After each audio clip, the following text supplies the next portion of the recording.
Welcome to another deep dive. Wow. I have to say, you've sent over a really interesting mix of stuff this time. Yeah, it is pretty diverse. Yeah, we've got videos, articles. I even saw some social media chatter in there. Yeah, it's going to be fun. Yeah, it is. And I think we're going to find some pretty cool stuff as we go through it all. I think so too. So our mission today, if we choose to accept it, is to sift through all of this content, pull out the most fascinating insights, and then, See if we can find some unexpected connections between all this stuff. exactly, One thing that jumps out at me right away like is, that. well, it seems like a lot of these sources, even though they come from totally different corners of, the digital world, they all kind of touch upon this idea of storytelling. Oh, interesting. Yeah, we've got cybersecurity experts, spinning these tales of like digital espionage, and then we've got marketers, trying to craft these narratives to hook consumers, Yeah. and there's even a cartoon wolf in here teaching us about climate change. Okay, now that one I got to hear more about. But Yeah. but first, let's dive into the world of cybersecurity because I Okay. know one of the videos you sent featured this deep dive into System BC, and it sounded pretty intense. Yeah, it's not good. So what exactly is it, and why should we even care?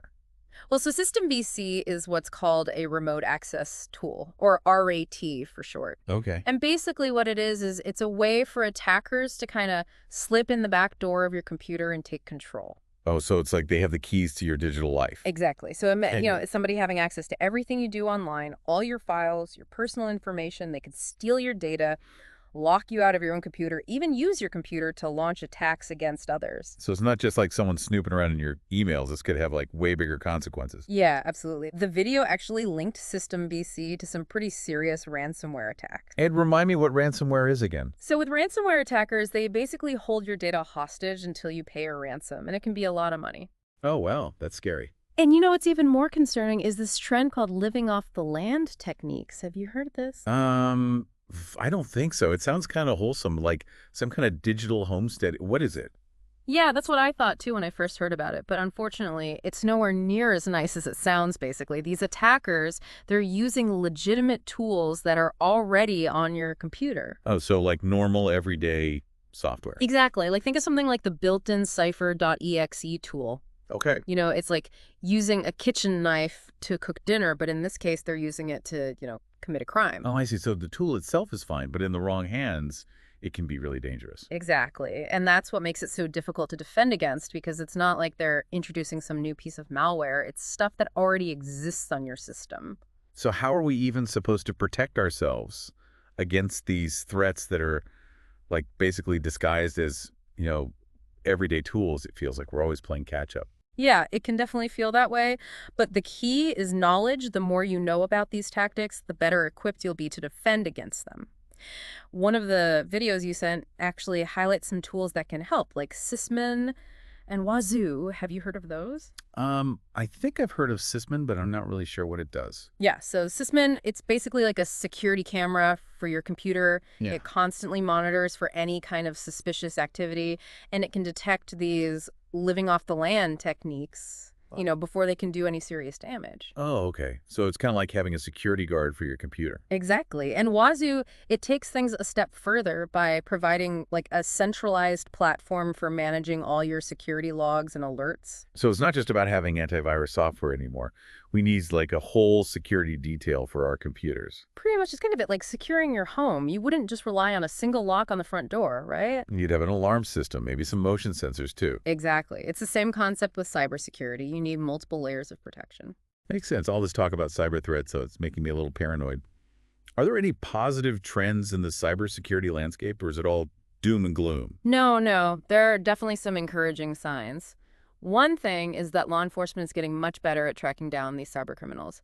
The video you shared mentioned a couple of cases like Alexander Mukuka and John Aaron Binns. Okay. Both of those guys were caught and are facing some pretty serious consequences. Oh, wow. That's good to hear. At least there's some accountability. Yeah, and just knowing that there are consequences for these actions, it can be a powerful deterrent. For sure.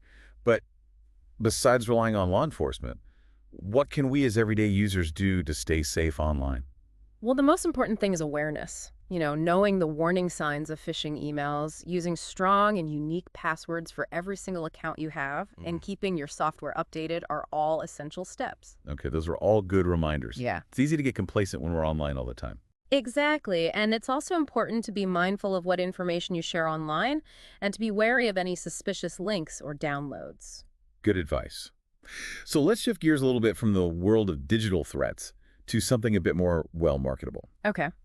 You sent over some sources on lead generation and marketing strategies, and I have to admit, it's not exactly my area of expertise. Yeah, it can be a bit of a rabbit hole. Yeah, so why don't you break it down for us, like what is lead generation and why is it so important? So lead generation, it's all about attracting potential customers and guiding them towards making a purchase. Okay. Think of it like a story. You need to capture the reader's attention, build their interest, and ultimately lead them to a satisfying conclusion, which is a purchase. So it's not just about blasting out ads anymore, there's more nuance to it. Exactly. It's about building trust and establishing your brand as a valuable resource, not just some company trying to sell something. Okay. One of the sources highlighted the importance of content marketing. You familiar with that? Yeah, I've heard of it, but I'm not really sure I totally understand it. So content marketing is basically creating engaging and informative content, like blog posts, videos, even social media updates that resonate with your target audience. So it's like you're offering value up front before asking for anything in return. Exactly. It's like what we're doing right now with this deep dive. Oh yeah, good point. The key is to understand your audience, identify their pain points, and offer solutions that feel authentic and helpful. I like that approach. It feels a lot less pushy than traditional advertising.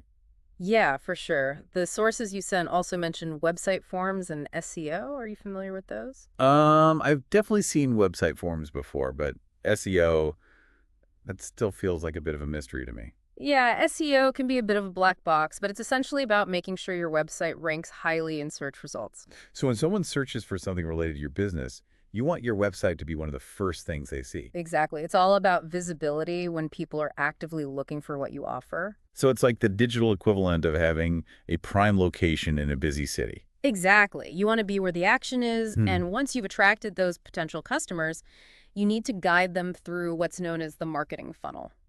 Funnel that sounds a little bit industrial. It's just a way to visualize the customer journey, from initial awareness to the eventual purchase. Okay. It's about understanding the different stages a prospect goes through, awareness, interest, decision, and finally action, and tailoring your messaging and content to meet their needs at each stage. So it's about nurturing the relationship over time, not just trying to push for a sale right away. Exactly. It's about building trust, offering value, and addressing any concerns they might have along the way. I see how that would be more effective in the long run. Yeah, and technology plays a big role in all of this. Right. One of the sources mentions Salesforce as a particularly useful tool. Okay. I've heard of Salesforce, but I don't really know what it is. So Salesforce is a CRM or customer relationship management platform that helps businesses manage their leads, track interactions, and automate marketing processes. So it's like having a digital assistant that helps you stay organized and connect with your customers in a more personalized way. Exactly. In today's digital world, consumers, they expect a more tailored experience. They want to feel seen and understood, not just bombarded with generic marketing messages. It's all about that personal touch. Yeah. Okay, so we've covered cybersecurity threats, we've talked about marketing strategies, but you mentioned something earlier that really caught my attention. A cartoon wolf teaching us about climate change. Tell me more about that. Oh, yeah, that's Laser Wolf. It's this wonderfully quirky animated series on Adult Swim. I've heard of Adult Swim, but I've never seen that show. Yeah, you should check it out. It's really funny, but one of the episodes you shared actually tackles the issue of climate change in a surprisingly insightful way. Okay, I have to admit, I'm intrigued. How does a cartoon wolf with laser powers tie into climate change? Well, so the episode, it revolves around the moon basically getting revenge on Earth for all the environmental damage humans have caused. Oh, okay. And it plays on the scientific fact that the moon's wobble, it actually affects the Earth's tides. Oh, wow. And with rising sea levels becoming a more and more pressing issue, the episode's message about, respecting our planet and being mindful of the consequences of our actions, it takes on a whole new layer of meaning. Wow. I never thought I'd find climate change commentary in a cartoon about a wolf with laser powers. But that's the beauty of storytelling, right? It can sneak up on you and deliver these unexpected insights. Exactly. And it's a reminder that complex topics can be addressed in engaging and even humorous ways. For sure. Speaking of storytelling through different mediums, you also sent some sources about skateboard graphic art. What stood out to you in those? What really struck me was how skateboard decks have become these canvases for artistic expression, reflecting both personal style and cultural commentary. Yeah. One of the examples that really grabbed my attention was the Meeking You Slave board. It features this robot wearing a crown and the words "Meeking You Slave." It's a pretty bold statement. It is. It makes you think about how art can be used to challenge societal norms. Yeah, for sure. And then there was the Real Twister board, which depicts a tornado with a cigarette in its mouth, like wreaking havoc on a farm. Oh, yeah, that one's wild. What's interesting about that one is it was actually inspired by the artist's vision of this pro skater, Chet Childress. He was known for his crazy antics. So it's like a visual representation of his personality and skating style captured in a single image. Exactly, and it makes you wonder how much thought goes into the design of these boards. Yeah, it's clearly more than just slapping on a cool graphic. Definitely. There's often a story behind the art, a message the artist is trying to convey, and what's really interesting is how skateboard graphic design has evolved over time. How so? Well, it used to be all about summing up a kid's personality, but now it's become much more commercialized. It's kind of like how skateboarding itself has evolved from this niche subculture to a mainstream sport. Yeah, exactly. But even as it's become more commercialized skateboard art, it still retains its unique edge and its ability to push boundaries. That's cool. So we've gone from digital threats to marketing strategies to climate change commentary in cartoons to skateboard art as a form of expression. It's amazing how all these seemingly disparate topics can be connected by the power of narrative. It is. It's a reminder that stories have this incredible power to engage, inform, and inspire us, regardless of the medium. Well said, but for now, we'll have to pause our exploration here and let you digest everything we've covered so far. It's amazing how much we've already uncovered, and we've only just scratched the surface. I know, right? What are your biggest takeaways from this first part of our journey? What connections have surprised you the most? Hold on to those thoughts, and we'll be back soon to delve even deeper into the remaining sources. Sounds good. I'm looking forward to it. Welcome back. It's amazing how, one deep dive can take us on such a diverse intellectual journey. I know, right? It's like we've jumped between these completely different worlds, Mhm.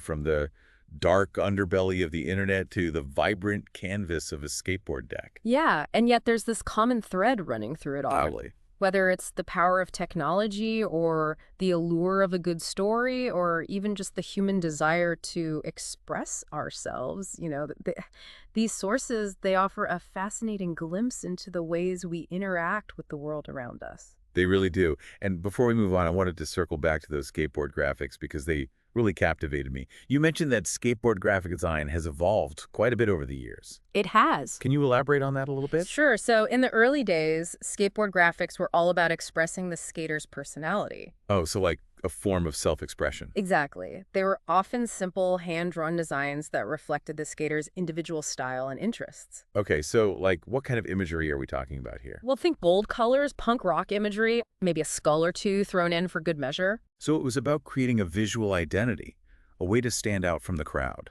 Exactly. But as skateboarding gained popularity and became more mainstream, the graphics started to change. Just so. Well, they became more polished, more commercialized, and often featured, licensed characters or brand logos. It's kind of like how punk rock went from this rebellious subculture to a fashion trend. Yeah, that's a great analogy. But even as skateboard graphics have become more commercialized, they still retain a certain edge. Yeah, I can see that. There's still a powerful form of self-expression, and they can still spark conversations and challenge societal norms. Definitely. Speaking of pushing boundaries and challenging norms, Hmm. one of the videos you shared told the story of John Warnock, the co-founder of Adobe. Oh, yeah, what a visionary. His journey is a great example of how one person's vision can really change the world. It really is. Warnock, he started his career at Xerox PR RCFA. Are you familiar with that? I've heard of it, but I don't know much about it.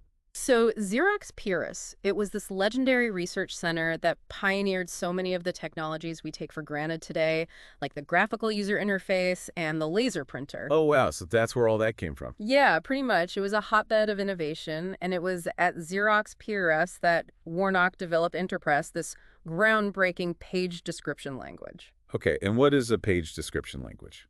Imagine a universal language for printing, a way to describe the layout of a page so that any printer could understand it. Oh, that sounds like a game changer. It was, but Xerox, for reasons that still baffle me, decided not to commercialize Interpress. But why not? I don't know, they just didn't see its potential, I guess. Wow, what a missed It opportunity. was a colossal blunder on their part, but Warnock, he was convinced of the technology's value, so he left Xerox and co-founded Adobe with Charles Geschke. Oh, okay. Their goal was to bring Interpress to the world, and that's exactly what they did. And Adobe went on to revolutionize the printing and publishing industries with products like PostScript and PDF. Exactly. It's amazing how one man's vision, rejected by this major corporation, ended up changing the way we communicate and share information. It's an incredible story. It's a testament to the power of perseverance and the belief in one's own ideas. It is. It's also a reminder that even the biggest companies can make huge mistakes, and that sometimes the most groundbreaking innovations come from those who dare to challenge the status quo. So true. It's a reminder to all of us to trust our instincts and pursue our passions, even when others doubt us. I love that message now from the world of tech innovation. Let's take a little detour to a side of Japan that many tourists might not be familiar with: love hotels. Okay. One of the videos you shared documented a couple's experience exploring these unique establishments, I saw that one. and it raised some interesting questions about societal norms and inclusivity. It did. Love hotels are incredibly popular in Japan. They offer a level of privacy and discretion that you don't find in traditional hotels, which is appealing for a variety of reasons. Yeah, I can see that. But the video you shared highlights a particular challenge faced by LGBTQ+ couples in Japan. Yeah, they were turned away from several love hotels simply because they were a same-sex couple. It's a stark reminder that even in a country that's often perceived as being open-minded and progressive, discrimination still exists. It's a tough reality check for sure, and it's important to remember that progress isn't always linear. Right. There are still hurdles to overcome, even in places where we might assume acceptance is widespread. Absolutely. It's a valuable lesson that we can learn from even the most unexpected sources. So true. Speaking of unexpected sources, one of the videos you sent painted a rather bleak picture of West Virginia. Oh, yeah, that was a tough one to watch. It highlighted the state's struggles with poverty, drug addiction, and economic hardship. It was a powerful reminder that behind the statistics and the headlines, there are real people facing real challenges. Yeah, it's easy to get caught up in these abstract discussions about these issues, but seeing the faces and hearing the voices of those directly affected, it brings a whole new level of understanding and empathy. It does. The video focused on individual stories of resilience, people fighting to overcome these obstacles, and it was incredibly moving. It's inspiring to see that even in the darkest of times, there are these glimmers of hope. Yeah, and stories of strength that can inspire us all. Definitely. It's a testament to the human spirit, our ability to persevere even in the face of adversity. Well said. We've covered a lot of ground in this second part of our journey. We have. From the evolution of skateboard art, to the inspiring story of John Warnock, to the sobering realities of life in West Virginia.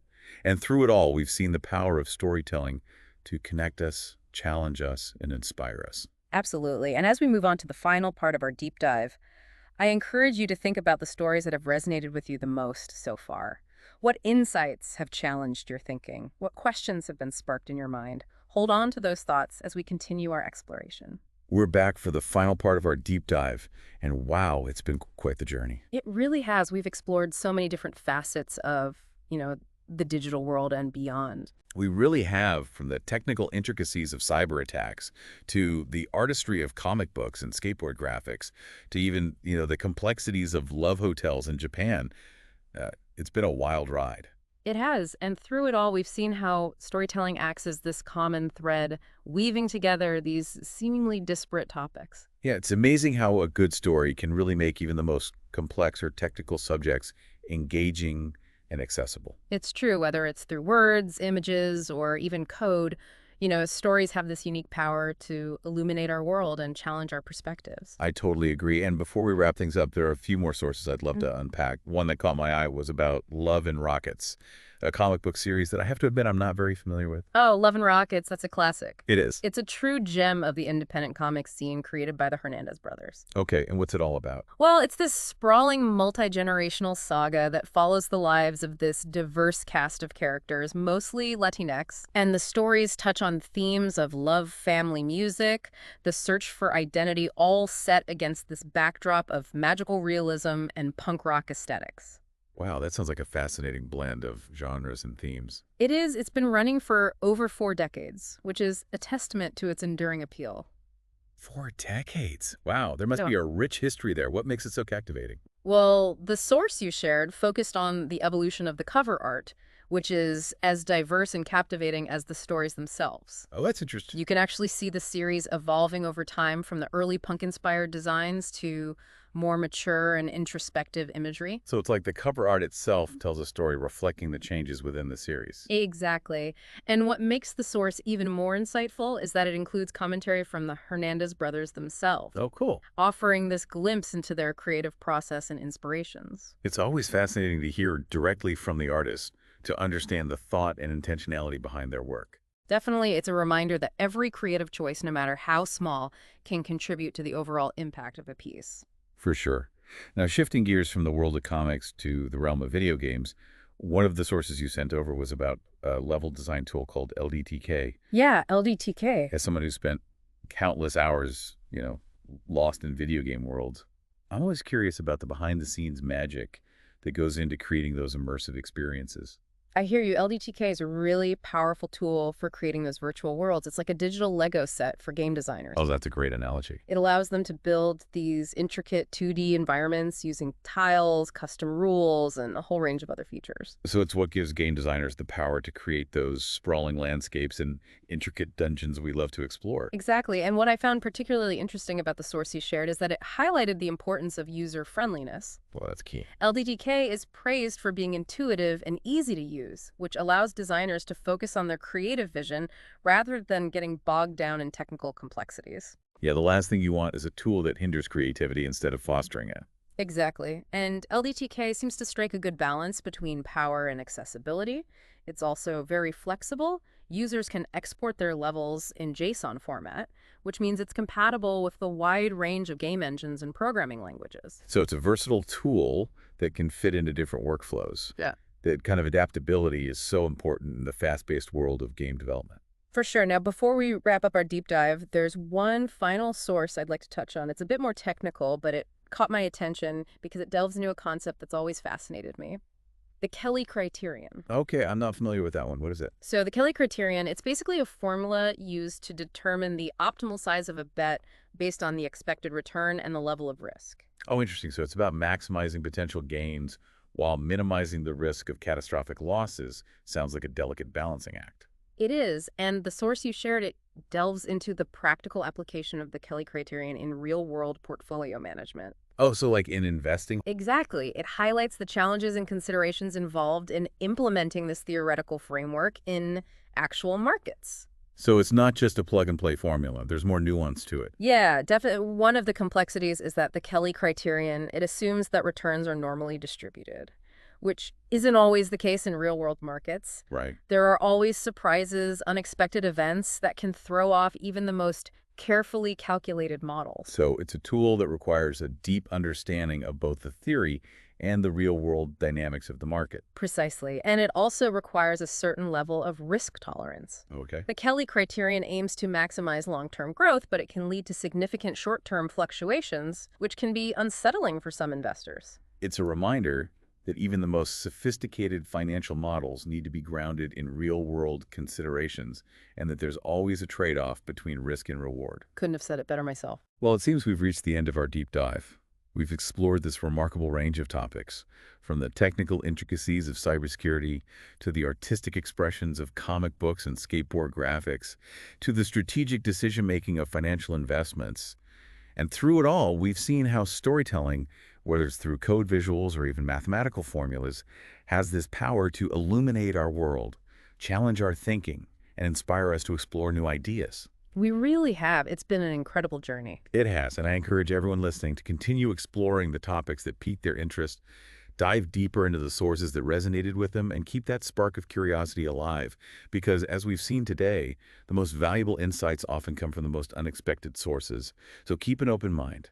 Embrace the joy of discovery and never stop questioning, exploring, and connecting the dots in your own unique way. Well said. Thank you for joining us on this deep dive. Until next time, keep learning and keep exploring.